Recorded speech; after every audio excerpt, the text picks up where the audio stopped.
Bonjour à toutes et à tous et bienvenue dans cette nouvelle édition de Passe l'Info. Bonjour Sandrine, quels sont les titres? Bonjour Mickaël. Pour le national, nous allons commencer avec une agression raciste, puis nous continuerons avec le boycott d'Israël, pour finir avec le souhait d'Éric Raoult. Dans l'actualité internationale, nous développerons un sujet sur les sanctions, des nouvelles sanctions contre l'Iran. Ensuite, vous verrez que nous irons aux États-Unis où la surveillance est absolue. Et pour finir dans l'actualité internationale, nous irons en Grèce où il y a apparemment une pénurie de médicaments. Et après quelques brèves... Un Le saviez-vous consacré au Young Leader. Actualité nationale, agression raciste. Tout à fait, une agression raciste a eu lieu dimanche 3 juin en fin d'après-midi au lac d'Orient à Ménil-Saint-Père. Jamal, un infirmier de 26 ans, et sa famille se préparaient à retourner chez eux quand ils ont été accostés par une bande de 6 jeunes alcoolisés. Malgré les propos racistes exprimés, l'infirmier, entouré de son frère et de sa belle-sœur, les ignore.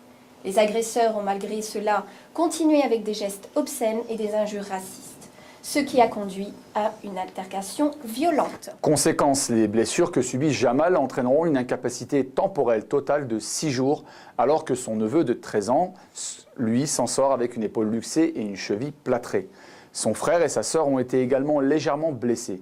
Passe l'info continue naïvement de s'étonner que cette agression n'a pas eu droit à une médiatisation telle l'agression de Lyon, qui, elle, paraît sur toutes les chaînes de télévision. Et maintenant, abordons notre seconde actualité nationale, le boycott d'Israël. La Cour d'appel de Paris vient d'approuver que la publication d'une vidéo pour le boycott d'Israël ne constitue pas une incitation à la haine ou à la violence. Le tribunal de la Cour d'appel de Paris a repris la demande de criminalisation de tout appel au boycott d'Israël.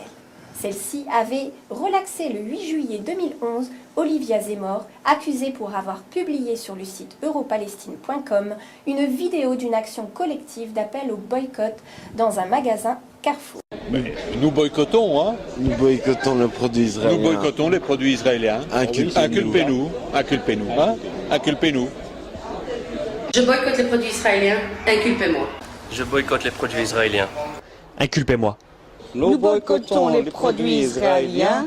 Inculpez-nous. Je boycotte les produits israéliens. Inculpez-moi. Je boycotte les produits israéliens.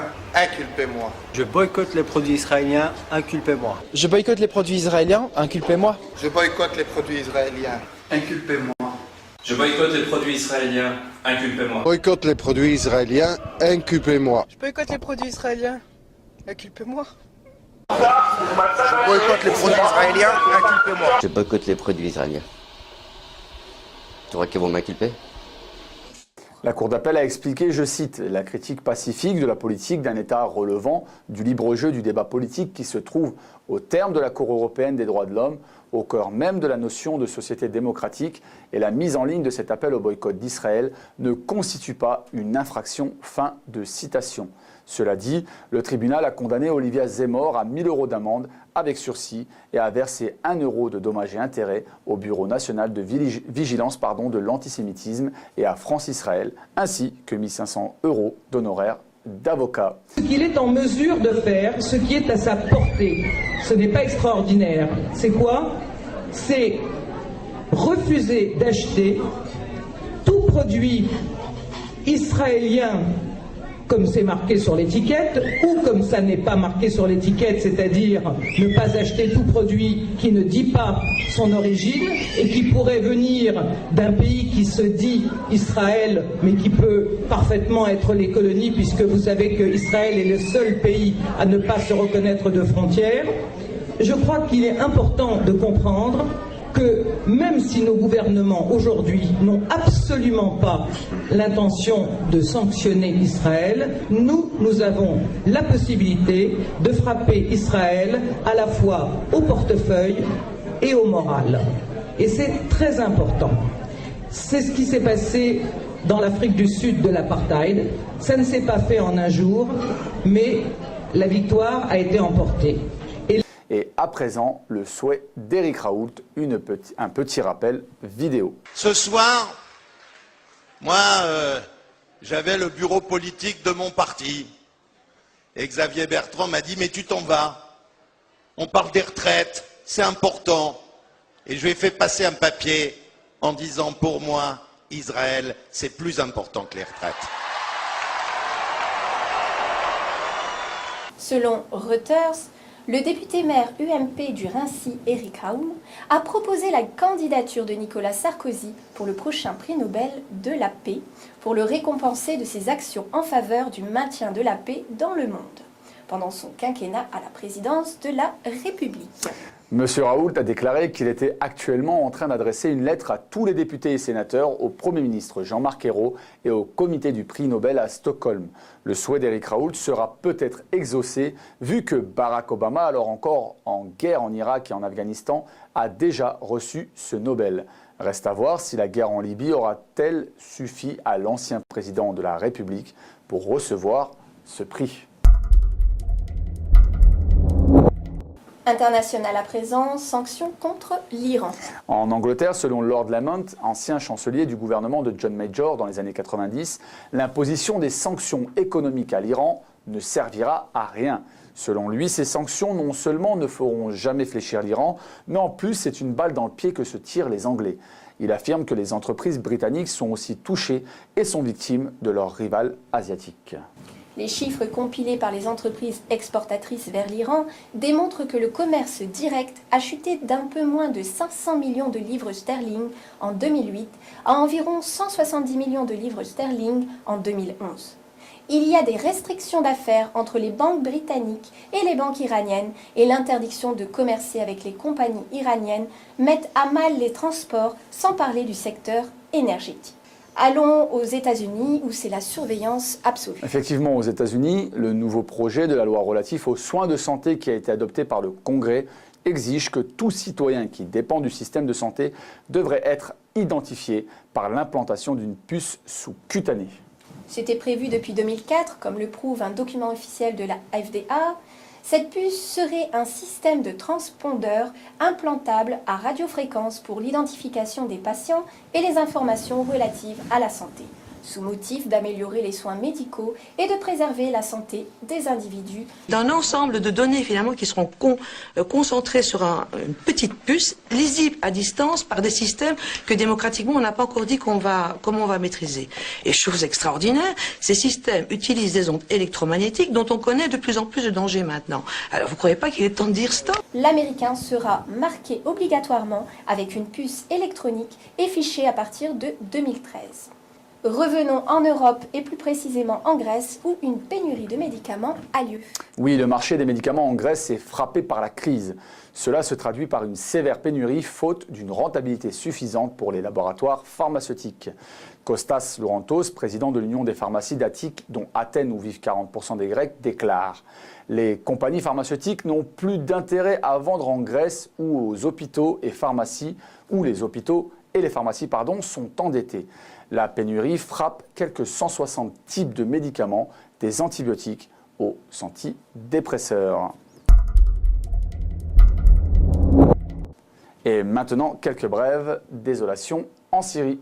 Dans un témoignage à l'agence FID, l'évêque français Philippe Tourniol-Cloze, qui a visité dernièrement la Syrie, raconte, je cite, « Le spectacle qui s'offre maintenant à nos yeux est celui de la plus absolue désolation. Actuellement, on tente une déstabilisation sanguinaire et systématique du pays par des aventuriers qui ne sont pas des Syriens. » Cette information qui contredit journaux et reportages télévisés, l'ex-ambassadeur de France, Éric Chevalier, n'avait eu de cesse de la faire entendre. Il ajoute « La paix en Syrie pourrait être sauvée si tous disaient la vérité. Après un an de conflit, la réalité sur le terrain est loin du cadre qu'impose la désinformation des moyens de communication de masse occidentaux. » Fin de citation. Alors, à mon avis, on aurait pu le faire en brève insolite, mais c'est une brève normale. Prime contre la burqa. En effet, Mickaël, en Belgique, les femmes portant la burqa sur la voie publique sont passibles d'une amende maximum de 150 €. Selon IRIB, le parti d'extrême droite flamand Vlaams Belang a proposé d'accorder une prime de 250 € à quiconque signalerait, en Belgique, le port d'une burqa ou du niqab à la police. Selon Philippe De Winter du Vlaams Belang, les policiers ont peur d'appliquer la loi sur l'interdiction du voile intégral depuis que des émeutes ont éclaté dans un quartier de Bruxelles. Un porte-parole de la police a déclaré ne pas connaître l'initiative du Blang Belang, tout en soulignant qu'un policier devait faire appliquer la loi à toute femme portant la burqa dans les lieux publics. À présent, notre brève insolite, une maison sur un arbre. Au Canada, Joël Allen, un ancien développeur de logiciels informatiques, a terminé en août 2010 une maison installée sur un arbre sur l'un des versants d'une montagne. Peur de la voir démolir par manque de permis de construire, il garde le secret sur sa situation précise. Mais aujourd'hui, sa réalisation est l'une des plus connues du net. Cette maison habitable est peut-être l'une des constructions les plus belles et originales de cette année. Reste à savoir si dans le pays de l'érable, il est encore possible de vivre sur son arbre. Et place maintenant à la rubrique Le saviez-vous, présentée par Samira. Bonjour à tous. Cette semaine, zoom sur le lien entre les médias et les Young Leaders. Depuis que le premier poste de télévision a commencé à émettre en France, on nous parle de diversité journalistique ou de presse libre sous aucun contrôle. Ce qui pourrait contredire à première vue ce constat est que toutes les chaînes de télévision, toutes les émissions d'actualité, voire presque toute la presse écrite, nous comptent exactement et parfois à la virgule près les mêmes informations. Vous voyez, la couverture n'est pas du tout la même. Mais par contre, dès que vous ouvrez le journal, allez-y, ouvrez le journal. Vous avez le même après, vous voyez, cette page-là et cette page-là, c'est la même. Voyez, et si vous continuez, c'est pareil. Voilà. Vous voyez, moi, je n'invente pas. Je les invente pas, moi, les trucs. Vous voyez, c'est écrit dessus, là. On a deux journaux rigoureusement identiques. Est-ce qu'on voit ça? Hein? Regardez. Vous voyez? Les gens qui achètent Laurent n'achètent pas forcément le Figaro, mais c'est les deux mêmes. Alors, je voudrais pas dire que je revendique le droit de râler contre tout ça, mais j'ai l'impression quand même qu'on est un peu cerné. Qu'est-ce que vous en dites? On n'est pas cerné, vous? Le problème est que les médias de masse français sont constitués de nombreux conflits d'intérêts qui pourraient expliquer toute une série de médias mensonges. Le saviez-vous de cette semaine vous présente à qui appartiennent certains de nos médias télévisés ou de presse écrite. Intéressons-nous tout d'abord au groupe Lagardère. Lagardère Média, c'est le numéro 2 mondial de l'édition des livres. C'est encore, je crois, le numéro 1 mondial de l'édition de magazines. C'est de la radio, de la télé, de l'internet, pour un chiffre d'affaires de l'ordre de 8 milliards d'euros, une trentaine de pays, 30 000 personnes. Ce groupe contrôle Europe 1 via Lagardère Active, Le Monde à hauteur de 17%, le Journal du Dimanche via Hachette Philippe Hachi Média. Arnaud Lagardère est l'un des deux présidents du directoire de EADS. EADS a signé le 3 décembre 2008 un contrat de plus de 200 millions d'euros avec l'armée américaine. Puisque vous avez parlé de l'aide que vous a apportée le ministre de l'économie et des finances de l'époque, M. Sarkozy, quelle fut cette aide à cette occasion? Oui. Alors on a droit à un joker ici, hein? Non? Un seul. Je sais pas, c'est vous qui appréciez. Bon. Alors je veux bien appeler le public, appeler un ami, demander un 50-50. Moi je sais pas, je fais ce que vous voulez. EADS est le principal soutien de la fondation franco-américaine des Young Leaders. Cette fondation a depuis 30 ans pour fonction de recruter les jeunes leaders appelés à occuper des postes de dirigeants pour les former au soutien de la politique atlantiste. Le programme lui-même est basé sur la rencontre entre 15 Français et 15 Américains et les échanges qui peuvent avoir lieu sur des sujets d'actualité ou des sujets fondamentaux. Les Young Leaders étaient à la fois des gens qui avaient des parcours académiques tout à fait intéressants, qui avaient des positions chacun à l'intérieur de leur spécialité qui étaient très prometteuses. Dans mon année, j'ai eu le plaisir d'avoir beaucoup de gens très sympathiques et parmi eux, Hillary Clinton. Et une chose qui m'a beaucoup frappée, c'est que le deuxième jour de notre réunion qui se passait à Washington, Bill Clinton, qui lui avait été Young Leader l'année précédente, est venu passer un moment avec nous. Et j'ai beaucoup discuté avec lui de sa conception de son rôle de gouverneur de l'Arkansas.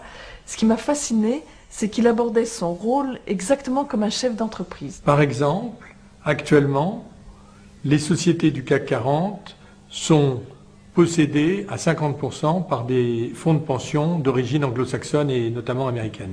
Les textes officiels de la Fondation affirment que, je cite, « Le programme phare des Young Leaders vise à créer et à développer des liens durables entre les jeunes professionnels français et américains talentueux et pressentis pour occuper des postes clés dans l'un ou l'autre pays. Fin de citation.